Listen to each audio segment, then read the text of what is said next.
Chapter 6 The King of Hell. In the little northern frontier town of Wells, Maine, most everybody liked and respected their minister, a short, strong, dark-haired man named George Burroughs, with a history of performing heroic deeds for his neighbors. During just the previous summer, for example, he had helped his fellow citizens escape from Indian attacks when warriors snuck up to the 3 nearby towns and laid them all to waste. One of Burroughs' admirers called him self-denying, generous, and public-spirited. Another who knew him well wrote that he was able, intelligent, true-minded man, sincere, humble in spirit, devoted as a minister, and generous as a citizen. Although acknowledged as an excellent athlete and a scholar, Burroughs willingly ministered to people of every faith. Reverend Burroughs had not spent his entire life in Maine. During the early 1680s, he had served 2 years as the minister of Salem village and even lived in the same house now occupied by Reverend Paris. Burroughs had headed for Maine after 2 grave misfortunes befell him in Salem. First, his wife died, and then he got into a bitter dispute with the Putnam family over a debt he owed for her funeral expenses. He had no money because he had never received his salary. Though it had been 10 long years since he had lived in Salem Village, Burroughs was certainly not forgotten, because on April 20th, 1692, Thomas Putnam's daughter, Anne, swore she had seen the apparition of a minister. Anne claimed she had been grievously afraid, crying, "Oh, dreadful, dreadful! Here is a minister! Are ministers witches too? What is your name?" He told me that his name was George Burroughs, and the next evening, Reverend Paris' niece, Abigail Williams, also reported that former Minister Burroughs was a wizard. 2 weeks later, Burroughs was eating dinner with his family up in Maine when he heard a ruckus outside his door. In marched Maine's Field Marshal, Jonathan Patridge, along with a small band of soldiers. Had they come to help the citizens of Wells fight off Indian attacks? Certainly not. They had come to arrest Burroughs, and arrest him they did, despite the fact that his neighbors looked up to him as a friend and counselor. Burroughs was immediately escorted all the way down to Salem town, where he was suspected to have confederacy with the devil. Even in Salem, where everyone suspected everyone else of witchcraft, people argued fervently about Burroughs' guilt of innocence. One frontier militia leader said he was a choice child of God, and God would clear up his innocency. Others thought he was a wife-beater, and yet another swore he had an evil eye, and he was the chief of the persons accused for witchcraft of the ringleader of them.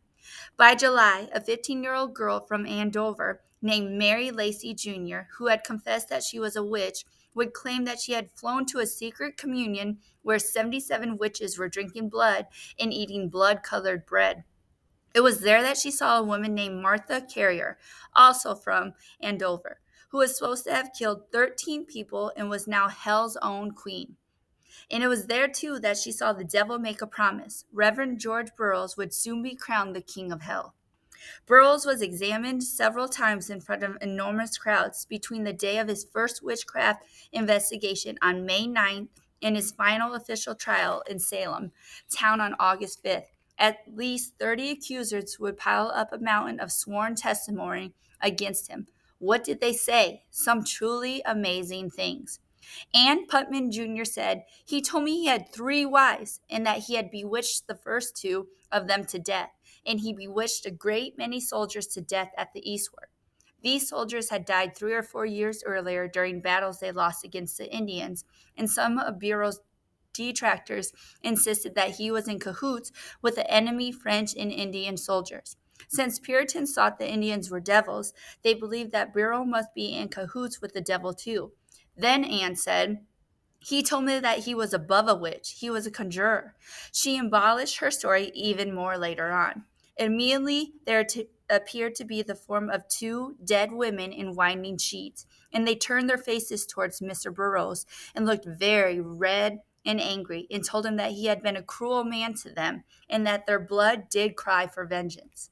Then the 2 women turned their faces towards me and looked as pale as white wall, and told me they were Mr. Burroughs' first 2 wives, and that he had murdered them. And one told me that he stabbed her under the left arm and put a piece of sealing wax on the wound, and she pulled aside the winding sheet and showed me the place.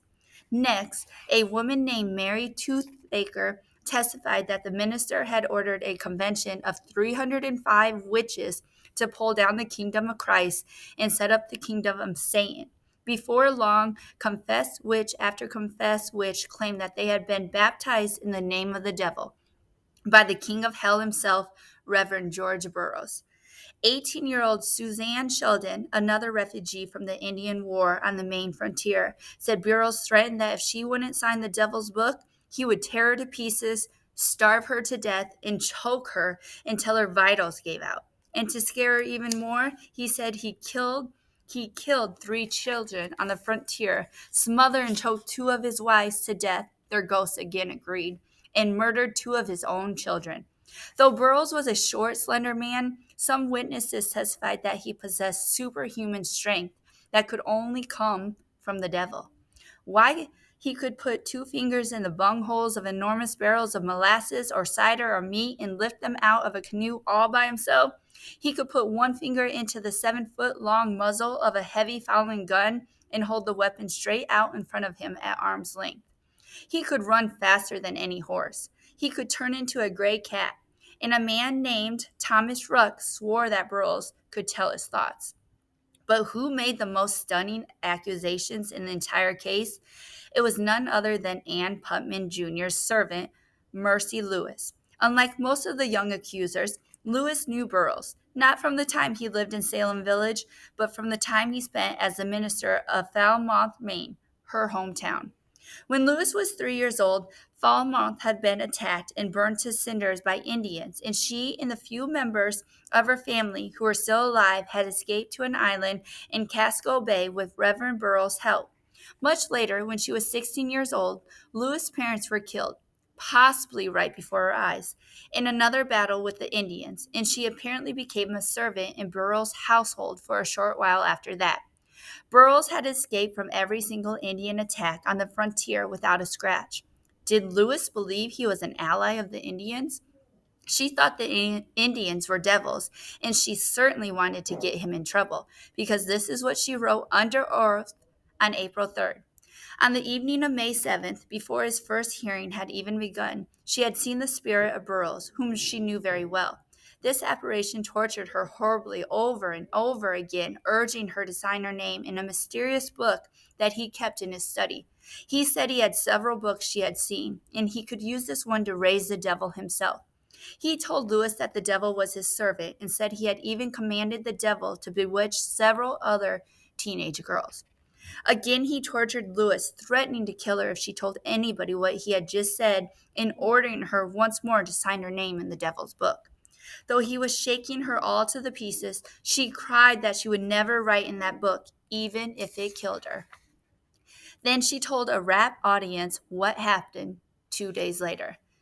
Mr. Burroughs carried me up to an exceedingly high mountain and showed me all the kingdoms of the earth and told me he would give them all to me if I would write in his book. And if I would not, he would throw me down and break my neck. But I told him they were not his to give me, and I would not write if he throwed me down on 100 pitchforks.